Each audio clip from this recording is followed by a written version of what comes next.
Unang bagay na meron ka na wala ako. Talento.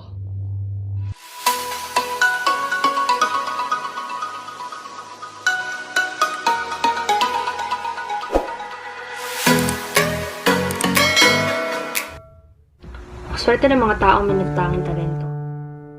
Marunong sa ganito. Magaling dito. Swerte ng mga taong ganito. Alam ang kanilang kakayahan patungkol dito. Na pwede nang gamitin kahit saan at kahit kailan. Dahil iyon ang kanilang talento.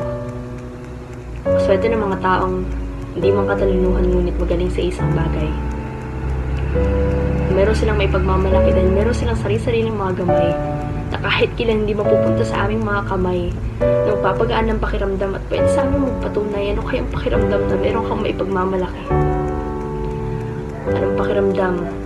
Isali ka sa mga contest para makipagtagisan ng galing. Anong pakiramdam na una kang piliin? Ano bang pakiramdam maging magaling? Gusto kong maramdaman. Ano bang pakiramdam na lagi nilang nararamdaman tuwing nasa paligsahan? Yung kaba nila bago mag-umpisa yung laban, hindi yung kaba na nararamdaman ko kung mapipili ba akong lumaban. Gusto kong maramdaman. Ano bang pakiramdam magkaroon ng talento? Gusto kong maramdaman maging kontento at determinadong maabot ang natatanging unang numero. Gusto kong maramdaman. Ano bang pakiramdam na lagi nilang nararamdaman tuwing sila'y pinagmamalaki, tuwing sila'y binibigyang atensyon, tuwing sila'y napapangiti habang binibigyan ng iba't ibang atensyon. Gusto kong maramdaman. Ano bang pakiramdam na lagi nilang nararamdaman tuwing sila'y pinupuri? Yung saya, yung ngiti, at pasasalamat na binibigkas ng kanilang mga labi. Gusto rin niyang bigkasin ng aking mga labi. Gustong gusto ko sabihin ng mga salitang nagpapahiwatig ng pasasalamat ng aking mga labi. Ngunit paano? Paano kung